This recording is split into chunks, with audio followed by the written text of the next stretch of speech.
Assalamualaikum warahmatullahi wabarakatuh. Apa kabar teman-teman semuanya? Semoga semua dalam keadaan sehat walafiat ya. Diberikan kesehatan dan kelancaran serta kemudahan dalam menjalankan urusannya. Dan buat kalian makin semangat, kuat mental dari hari ke hari. Amin, amin ya robbal alamin. Oke teman-teman, kali ini saya akan membahas tentang KTA Kilat, Kredinex, dan Singa ID. Apa yang akan terjadi di akhir tahun buat teman-teman Galbay ini wajib tahu ya. Apalagi buat yang baru mau Galbay. Nah, apa itu kita akan bahas secara tuntas ya.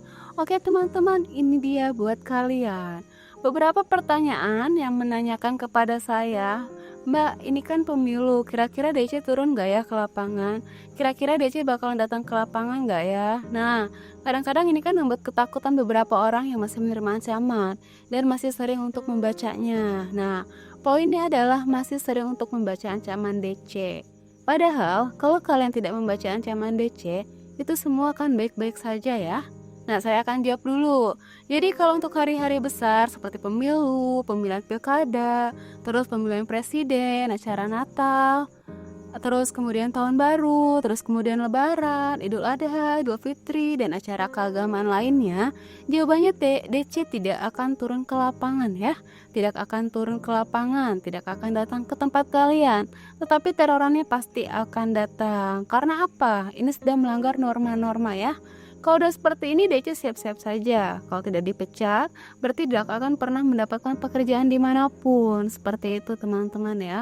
Karena kalau sudah melanggar dari aturan keagamaan dan juga aturan negara di Indonesia, kalau sudah pilkada ini kan terkaitnya juga dengan negara. Jadi nggak usah takut dengan ancamannya, abaikan saja. Jangan pernah baca WA DC, itu saja ya. Lanjut lagi ya, buat beberapa informasi yang mengatakan, Mbak, bagaimana Galbay di Kredinex? Bagaimana untuk Galbay di KTA Kilat?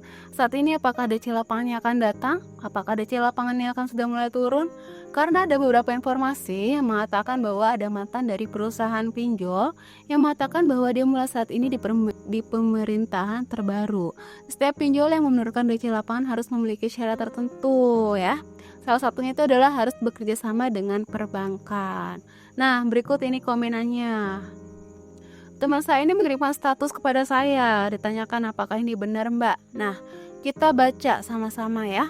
Tahu info ini belum sih? Aku dapat info dari temanku yang kerja di Pinjamyu. Dia bilang kalau sekarang DC yang boleh menagih ke lapangan cuma DC bank dan perusahaan finance atau permodalan. Jadi pinjol-pinjol yang nggak bekerja sama dengan bank konvensional nggak diperkenakan lagi untuk punya DC lapangan ya. Kalau ketahuan mereka bisa ditutup permanen. Sejauh ini aku tahu kerjasama dengan bank itu Shopee, Aku Laku, sisanya mungkin ada yang bisa nambahin. Semoga bisa jadi berita baik buat yang belum ada dana buat melunaskan ya. Kalau ada uang pas-pasan buat makan dulu aja, jangan dipaksa. Nabung sedikit-sedikit meskipun recehan setiap subuh diniatkan untuk bayar hutang ya. Semoga Tuhan mudahin. Dan jangan pernah putus asa apalagi berpikiran untuk bunuh diri. Nah ini bertanya dia, ini benar atau tidak katanya ya. Nah kalau dari saya ini mungkin bisa iya bisa tidak. Karena apa? Biasanya antara perusahaan pinjol itu biasanya hanya internal. Mereka saja kayak Bank BI, OJK-nya. Terus pinjol itu hanya internal mereka saja. Apalagi terkait dengan DC lapangan karena yang kita tahu ya. Sejauh selama ini kan kalau yang terkait dengan DC lapangan pasti kita semua minta soal keterangannya, sertifikatnya, segala macamnya. Tetapi sejauh ini kebanyakan dari pinjol-pinjol lah yang ada DC lapangan itu tidak memenuhi syarat, tapi dipaksa untuk menagih. Nah mungkin ini bagus sih, gebrakan bagus ya, yang dibuat sama BI untuk menghindari pelototan dari Bapak Presiden kita.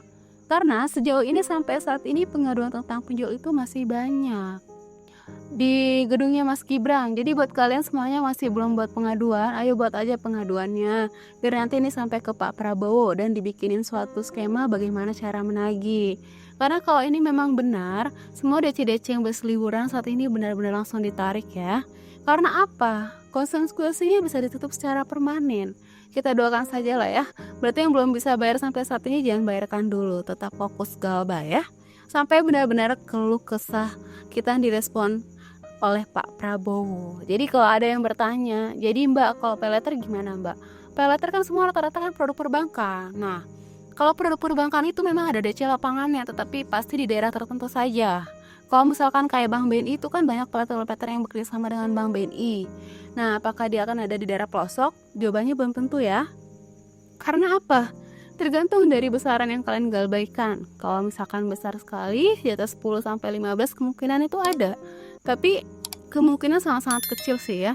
Karena apa? Kalau untuk menurunkan DC lapangan pasti butuh biaya. Nah, belum lagi yang galbay di Klik Kami.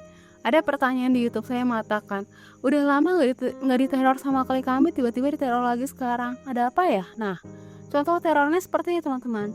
Jadi ini bukan ada apa, karena apa dan apa sebabnya. Ini karena yang pertama akhir bulan, terus lagi yang kedua mau akhir tahun, terus lagi karena mengejar target. Itu sudah biasa. Jadi kalau tiba-tiba tidak ada yang neror kalian dari awalnya lancar, sekarang sepi, mereka itu sedang mencari target ya. Ya, emang bisa mereka takutin, emang bisa mengeluarkan uangnya, memang bisa akan membayar hutangnya.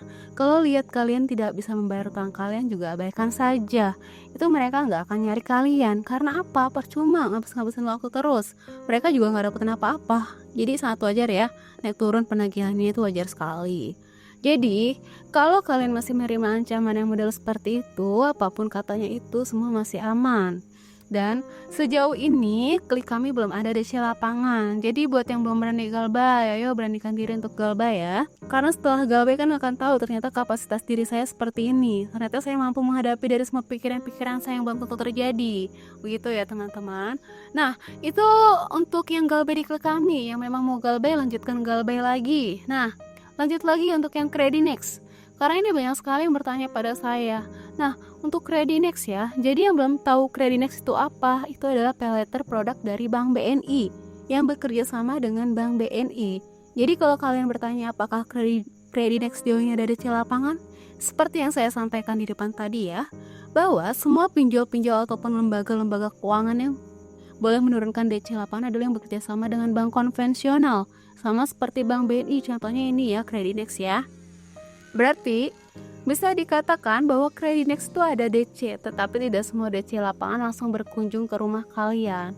Contohnya seperti kakak ini, dia mengatakan bahwa saya ada Credinex galbay jalan 3 bulan, barbar banget nagihnya, tapi saya nggak pernah angkat telepon dan buka WA, SMS ataupun email. Nah, berarti yang galbay di Credinex sampai 3 bulan masih aman ya, cuma penagihannya aja. Jangan diangkat, jangan digubris, jadi abaikan aja. Untuk DC lapangan saya tekankan sekali lagi masih aman alias random. Nah, lanjut lagi untuk informasi terbaru tentang yang galbay di Sing ID, sama seperti Credinex dan juga KTA Kilat. Nah, yang galbay di Sing ID sebelum-sebelumnya itu sangat aman di 2024 ini. Saya katakan sangat-sangat aman, tidak seperti 2023 yang hampir sama dengan Shopee, bahkan lebih parah untuk pengancamannya. Nah, di akhir tahun ini mereka mulai naik lagi nih teman-teman. Mulai seperti ini kata-kata pengancamannya, mulai naik lagi. Dan saya sampaikan Sing ID untuk wilayah selain dari Jogja masih aman untuk digalbay. Karena emang Sing ID pusatnya di Jogja ya. Jadi kalau Sing ID masih barbar seperti ini, masih WA seperti ini, abaikan aja, cuekin aja. Kalau sudah terlanjur dibaca ya udah nggak apa-apa. Kalau belum terlanjur dibaca skip, hapus. Kalau nggak diarsipin aja. Untuk nanti kapan-kapan kalau kuat mental dibaca nggak apa-apa, tapi saran dari saya nggak usah dibaca ya. Jadi jangan kaget ya kalau seandainya ada galbay di Klik Kami, Sing ID, Credinex ataupun di mana saja yang sebelumnya tenang namun tiba-tiba langsung naik lagi. Kalian pastikan saja memang di akhir bulan, apalagi menjelang akhir tahun ini, inilah tugasnya DC yang sangat-sangat deadline ya. Jadi kalau seandainya setelah ini tiba-tiba adem ayem, jangan lagi bingung, berarti DC-nya sudah tidak memprioritaskan kalian lagi gitu ya. Tetap semangat untuk kuat mental ya. Tetap semangat untuk mengabaikan dan cobalah belajar untuk lebih cuek lagi. Oke? Bagi pemula-pemula ini ya, jangan terlalu dikhawatirkan, jangan terlalu dipikirkan. Dan buat kalian yang baru mau mencoba untuk galbay, ayo galbay. Karena apa? Kalau kalian tidak memulai galbay, sekarang saya yakin anak cucu kita tidak akan bisa merasakan yang namanya terbebas dari hutang. Tidak akan bisa merasakan yang namanya hidup tenang ya kan? Karena apa? Yang namanya pinjol itu akan terus berantai. Kalau tidak dari sekarang kita putuskan, kita berarti tidak menyelamatkan generasi kita semuanya. Ada di tangan kita gitu ya. Ya oke, tadi informasi yang bisa saya sampaikan. Semoga bermanfaat dan akhir kata saya ucapkan Assalamualaikum warahmatullahi wabarakatuh.